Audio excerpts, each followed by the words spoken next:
I figured for this video, let's get right into the basics. How did I become disabled? This is actually a pretty unique story. Welcome back to my YouTube channel. Thanks for tuning in to my past two videos. They've been more fun ones, showing you kind of a day in the life of me hanging out with friends, going to events, and things like that. So while I love sharing that type of content, I also like to sprinkle in educational content. And the month of March is actually Cerebral Palsy Awareness Month, which is why I'm wearing a green shirt today, because green is the color for cerebral palsy awareness. So today's video, I want it to be a little bit more on the educational side, and I'm going to just talk through the story of how I became disabled. I'm going to do another video next following this about the top 5 things I wish people knew about cerebral palsy, so be sure to check back for that one. So for this one specifically, I want to preface this by saying I am not a medical professional by any means.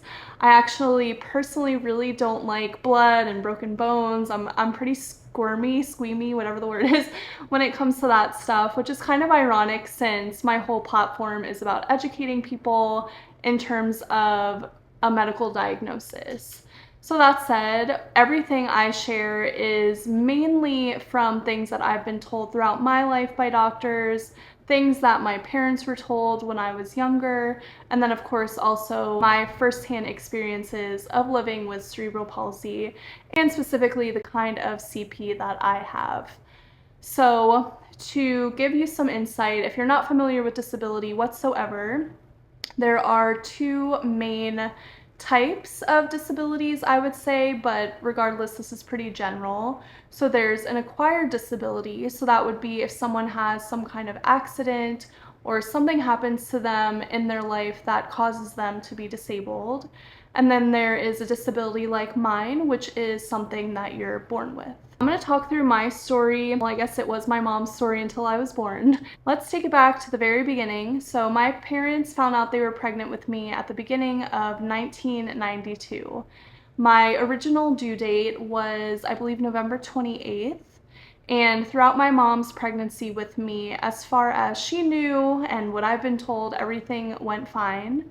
I know as she got closer to delivering me, I was positioned as breech, so the doctors and everyone decided the safest way to deliver me if I did not turn was to do a scheduled C-section.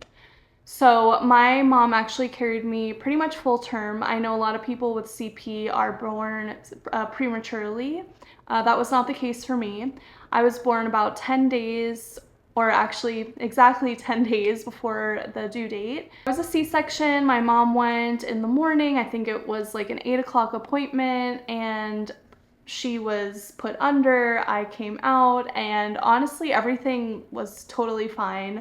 There were no signs of any kind of disability. And after staying in the hospital a couple days, just recovering from the C-section, my parents brought me home. Everything was really fine. As far as they knew, everything was going normally. As far as I knew, I was just chilling as a baby. No signs of really anything. And then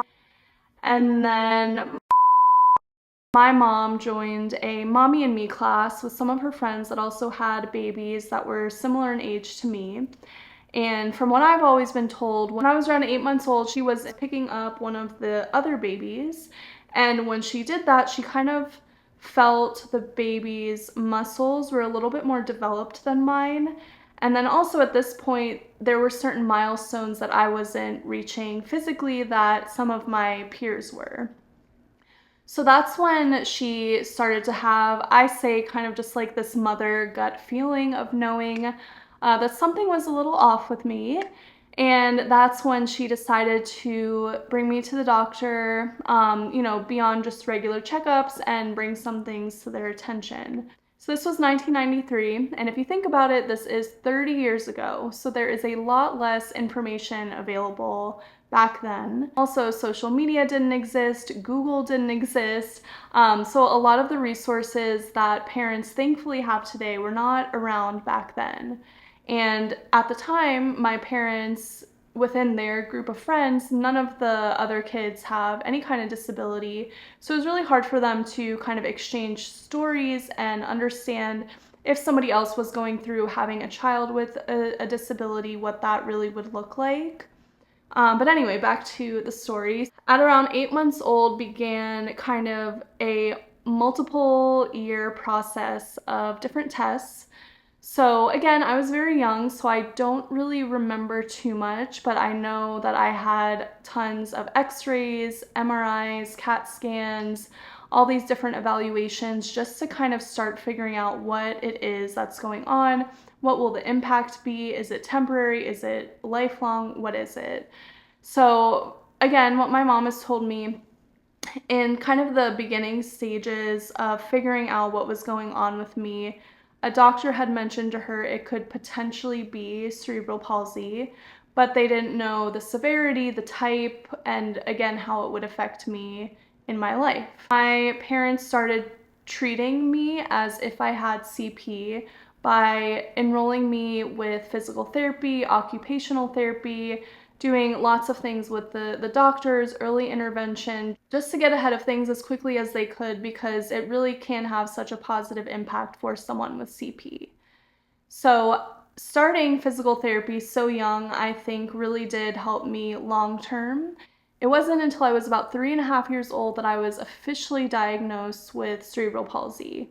So hopefully now, 30 years later, people are able to get diagnosis way quicker than my parents were. But at the time, that was just my story. So being born with my disability, I have never known anything different.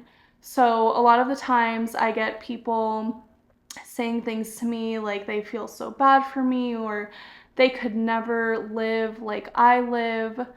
But in reality, it's the only thing I've ever known. So in my head, I've never viewed it as this bad, negative thing. While of course there are certain frustrations with things I can't do or things that are more challenging for me than the average able-bodied person, it has given me such a unique perspective going through life, having a physical disability and having to navigate that in different settings.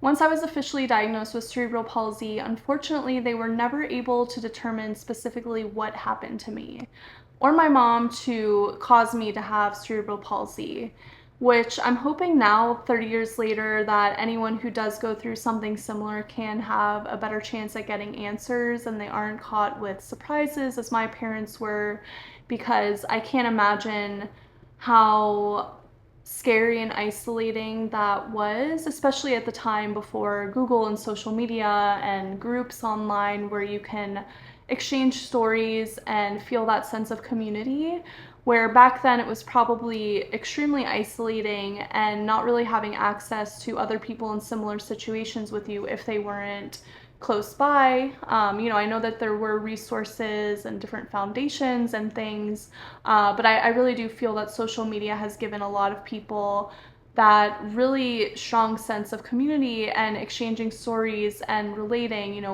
if it is for parents learning what other parents of kids with CP go through and meeting milestones and what resources are out there and what treatments and things like that. I hope that continues to really evolve in this generation.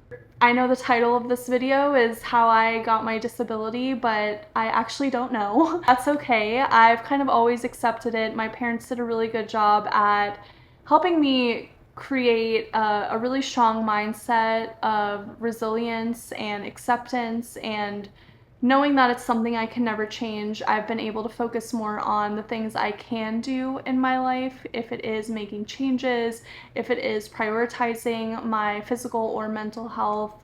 It's just always been something that I chose not to dwell on, the what ifs. What if I could walk normal? What if I could do certain things that I'm not able to do? It just feels to me like it's a waste of energy, essentially. And while sometimes those thoughts come in regardless and it's hard to completely avoid, it is something that I like to proactively kind of switch and focus on the things that I can control. So that's kind of the story of my disability. I know that there's a lot of people that are always wondering, how I got my disability and things like that. And, I will say when I was a baby, they didn't really know how it would impact me. And as you could see now, it mainly impacts the way I walk. Let me know if you learned anything new in the comments, and also if you have any questions, and I'll try to get to them.